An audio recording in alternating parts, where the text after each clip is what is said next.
بسم الله الرحمن الرحیم. ګرانو کتونکو لبخان شرپوس تاسو په خدمت کې حاضر دي. کتونکو تاسو زما شاته چې کوم تصویر ګورئ دا د شهید ابتیار احمد دی.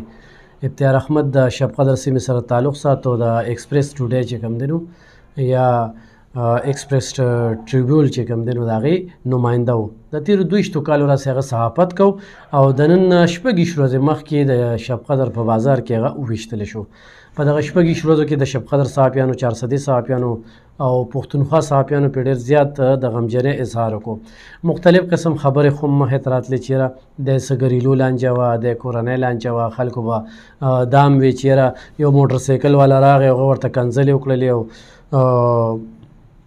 دا څه په ټلیفون باندې یو بل سره خبرې اړولې او دا زمونږ خبرې خو هم وې. خو نن چې کوم پریس کانفرنس شو، دغه پریس کانفرنس چې کوم دی د ډي اس پي شب قدر بلال احمد او د اس ایچ او سی ټي شب قدر ګلشید خان او بیا سی آی او چې کوم دی نو قیصر خان، هغوی چې نن کوم پریس کانفرنس وکړو، د پریس کانفرنس نه پس چې کوم دی مونږ چې خپل کوم تحقیقات وکړل او هغوی چې کوم بریفینګ ورکړو هغې کې مختلف سوالونه وشو. یو شمېر صحافیانو هغوی ځان مطمئن کېدو دپاره. نو کتونکو د ابتیار احمد شهید چې په 9:30 بجې قریبا هغه ویشتلی شو، نو هغه چې په کوم دفتر کې ناست نو په دغه دفتر کې د یو جنرل سټور او په دغه جنرل سټور کې هغه ایز منیجر هم خو هم کار کوو. دغه یاسر نومې هلک چې د چا چې کاروبار و د هغې ملګری خو مو او د مرګ نه چې کوم دی نو یو 2 غنټې مخکې لا یو ویډیو هم راځي چې هغوی هغه دفتر صفا کوي او دفتر شیپ کوي او په دغه ورځ باندې خپل دفتر چې کوم صحافتي دفتر نو په هغې کې اے سیم لګولی دی. نو انسان دغه دی او چې 9 بجې کېده نو ابتیار احمد نشته، مړ شو، وویشتی شو. کتونکو ابتیار احمد چې کله مړ شو نو اسپتال ته چې کله یوړل شو نو دغه ټیم کې پولیس 2 کس اوچت کړل. په دغه 2 کسو کې دا سیف الله ملزم خو مو نن چې کوم عدالت ته پیش شو، نن چې کوم میډیا ته وښودی شو. دین علاوه 2 مشکوک کسان دي کې اوچت شوي وو، د هغې نه مسلسل چې کوم دی تحقیقات روان وو. ابتیار احمد خپله د شوګر مریض و، 2 کوروالی وي او 6 بچي وو او دغه صحافت چې کوم دی نو اړې موړې وه. کوم سیف الله چې نن میډیا ته وښودی شو نو دا د یاسر نومې هلک سره په دوکان کې مزدوري کوله او د سره به یې کار کوو. وجه څه وه؟ د دې یاسر کارونه ډېر زیات مشکوک وو، ډېر مشکوک کارونه وو او د هغې په تناظر کې پولیس په دې هفته کې ډېرې غټې غټې کامیابۍ ترلاسه کړې. د ده تعلقات چې د کومې طبقې سره وو نو په دغه تناظر کې ابتیار احمد چې کوم دی نو دی ډېر آنکو دیکا خال یعنی په خپلو سترګو یې دا هر څه لیدلي وو. نو ده وی خو چېرې دا رازونه پاش شي نو زما ژوند خو په ده ولګي، ما ته خو به ډېر غټ تکلیف راشي. نو ده پلانینګ جوړ کړ او په دغه پلانینګ کې چې دغه ټیم کې د دا موقع څارله چې دې ټیم کې دی بالکل یوازې هېڅوک هم نشته دی، کومه سی سی ټي وي فوټیج چې کوم ښایي نو دی د سره چې څومره کسان ناست دي دا دغه ټیم کې وځي یو دی ورسره پاتې شي. په دغه دوران کې 25 منټه مخکې دی بجلی هم بنده کړي او دی سی سی ټي وي کیمرې خو هم ټولې بندې کړي او په دې کې دی ډزو کړي او دی چې کوم دی ولي او دی نه پس بیا وځي. اوس پولیس ته څنګه ورسېدل خبره نو دا هم درته کوو. خو دې یاسر چې په کومه تمانچه ډز کړې نو دا تمانچه یې د حزب الله نومې کس نه اخیستې وه. حزب الله خو هم پولیس راوسته. دې تمانچې سره سلنسر و، هغه سلنسر خراب شو، هغې چې د کوم کس نه هغه سلنسر اخیستی و نو هغه هم هغه کس یې راوسته. بل دغه ټیم کې چې کوم موټر سایکل والا باندې د خلکو شکوک و شبهات چې یو کس په موټر سایکل راغی او کنځلې یې وکړې واپس پولیس هغه هم راوسته. خو هغه سی سی ټي وي فوټیج کې ډېر کولو ښکاري چې هغه سره ماشوم هم په دغه موټر سایکل ناست دی او هېڅ قسمه دا خبره نشته دی. نو قاتل چې هر څومره مخیار وي نو هغه څه ناسته جرم پرېږدي. دې پلازې سره چې کومه پلازه موږ تاسو ته ویډیو ښودلې وه نو دغه پلازې سره خوا کې بله پلازه ده او هغه کیمرې موږ تاسو ته ښودلې وې. اتفاق ته ګوره هغه کیمرو چې کوم دی نو دا سیف الله راغستی دی چې دی کله په یو داسې حالات کې وځي چې د ده هغه شکل شکوک و شبهات چې کوم دی نو هغه پته لګي چې ده قتل کړی دی او دی د قاتل سړي پته لګي. بل کوم ځای کې د دونه هوښیار و چې د څه کیمرونه چې کوم دی په دې دوران کې د ویډیوګانې ریمو کړې خو هم دي چې هغه CDR یا DVR چې کوم دی هغه DVR لاهور ته وړل شوی دی. بدقسمتۍ نه زموږ په پېښور کې دغه فرانزیک دغه لیبارټري چې کومه دغه ناکامۍ ښکار ده. دلته کې اکثر رپورټ چې راځي نو هغه نیګیټیو راځي، نو د دې لپاره لاهور ته وړي. نو هغه چې کوم دی نو هلته وړل شوی دی او د هغې به هم رپورټونه راځي چې کوم ځای کې ډش شوی دا به هم ښیي. خو چې کوم ځای کې دی پاتې شوی دی نور هېڅ څوک هم نه دي پاتې شوی، دی وتلی دی او بیا خلکو ته پته لګېدلی دغه دوران کې بیا نور څوک نه دي راغلي چې کوم خلک راغلي دي او دغه ځای کې بیا د مړ حالت کې لیدلی دی. دې قاتل د مخکې نه ځان ښه محفوظ کړو، خو دغه د نږدې کیمرې فوټیج چې کوم دی نو دی ښکاره که او په دغه ورځ باندې دغه دفتر نه شفټینګ کېږي او دغه جنرال سټور او دغه شفټینګ نه د موقع نه پیدا واغېستله چې هېڅ قسمه داسې خبره نشته دی.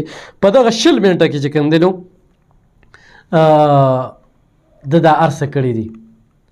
نو د قاتل رازونه چې کوم دی د مقتول سره او خو مقتول دا رازونه ویلی وو، نو قاتل ته ډېر غټ نقصان و.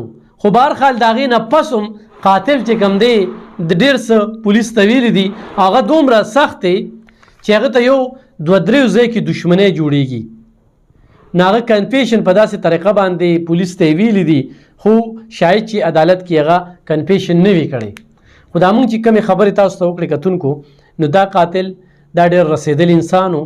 د ده د داسې ګروه سره د داسې خلکو سره تعلقات و چې هغه مشکوک و. شب قدر اسم صحافتي لحاظ سره صرف یوازې نه بلکې کاروباري لحاظ سره داسې خلک دي چې بتې پکې اخلي، داسې ګینګونه دي پکې چې ډېر سخت دی. نو په دې کې پولیس چې کوم دی 26 دن تېرې کړې او دا قاتل یې څو وارې راوستی و، خو دې ډاډه شوی نه دی. خو چې کله خبره کېده نو په دغه ځای به ودرېده. دا یاسر هم پولیس راوستی دی او پولیس ته نه ښه بار بار تحقیق کړی دی خو نه دي رسېدلی. نو دې ټیم کې چې کوم قاتل ګیر شو نو دا قاتل انتهایي خطرناک انسان و او موږ د پولیس نه دا غوښتنه کوو چې کوم سړي دی ویشتلی دی نو لحاظه په دې کې د دهشتګردۍ د په ضرور چې کوم دی هغه درج شي او پولیس ته پکې خو هم دی کې پارټي جوړه شي او دته د قرار واقعي سزا میلو شي. کتونکو دې سره سره مریم ماشومه لاړله. تاسو به تېره ورځ یو مظاهره کې یوسف ناظم خبر اورېدلی وي چې د دې مریم بله خور چې کومه ده دې پلار په 15,000 روپۍ یعنې په 25,000 روپۍ خرڅه کړې وه. نو په هغې کې د پولیس تحقیق روان دي. دې کې نور هم ډېر خپلوان چې کوم دی نو اګنده دي او په دې کې ملوث دي. دا ډېر خلک خو تاسو په ویډیو په میډیا باندې وینئ دا په کوم انداز کې چې خبرې کوي.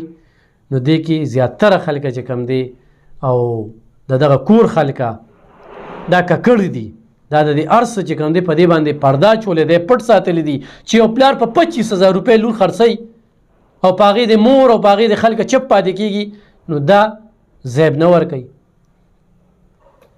نو هغه قاتل خلکه تپوس کوي چې هغه سره څو شو څو نه شو، هغه جیل ته تللی دی.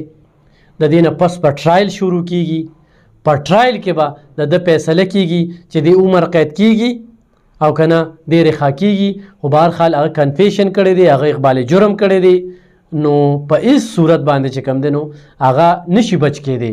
په دې کې بیا د 400 بار وکیلانو چې کوم دی د هغه مقدمه د نه لړاوېدو اعلان کړی دی. نو زه د هغوی ستاینه کوم او زه شب قدر کې هم دغه وکیلانو ته وایم چې کوم زمونږ دغه شهید ورور صحافي افتیار احمد سره دا په کوم انداز کې دا ډېر په بېدردۍ سره او ډېر بېګناه د دې دنیا نه لاړو.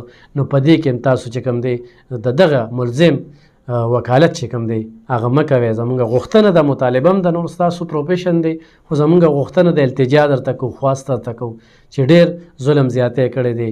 نو د مریم ماشومې کوم کیس چې دی نو دغه ډېر زیات افسوسناک دی او قاتل ته به انشاءالله سزا ملاویږي. DPO 400 پراسیکیوشن او DSP هغوی ټول اخراجات منلي. دغه مقدمه به چې کوم دی نو هغوی لړاوی او لړاو کړی هم ده او دغه ځای ته ملزم ورسو. په کومه طریقه چې دغه ملزم کنفیشن کړی دی نو دې کې پولیس یو ډېر مهم رول ادا کړی دی. بله خبه ماشومه چې تر اوسه د هغې د قاتل پته ونه لګېدله، په جومات کې مړه شوله. په بعضې قتلونو کې زیاتره خپل خپلوان راځي، کینه، بغض، حسد او ونا راځي، انتقام راځي، او په دغه انتقام کې د ماشومانو نه زور ویستلی کېږي. نو کتونکو دغه پروګرام هم په افتخار باندې کوو، انشاءالله په دې نورو موضوعاتو باندې خبرې اترې کوو، او په مسعود الرحمن باندې به زموږ بل پروګرام راځي، د هغې څه پیشرفته شو څه ونه شو هغې باندې هم خبرې اترې کوو. په خپلو دعاګانو کې مې یاد ساتئ. زموږ په دعاګانو کې د شب قدر د پولیسو مننه کوو، چونکې دا د هغوی کار دی، خو په کومه طریقه چې ملزم ته ورسېدل نو از صحافي او د شب قدر صحافیانو طرف نه زه د هغوی مننه کوم، خو دا ورته وایم چې زموږ دغه خواست دی چې دې کې دهشتګردۍ دپه چې کومه ده هغه شامله شي، او قاتل چې کوم دی نو اصل مخې ته راغلی خو ډېر هوښیار قاتل دی، ډېر هوښیار، ډېر رسېدلی قاتل دی، نورې مقدمون هم راګیر دی، او کوم رازونه چې وو هغه زه دلته نشم ویلی، خو ډېر اهم رازونه ابتهار احمد سره وو چې هغه به ویل غوښتل یا ویلي نو هغه چې کوم دی نو د دې دنیا نه پکې لاړو. ډېره مننه، خوشحاله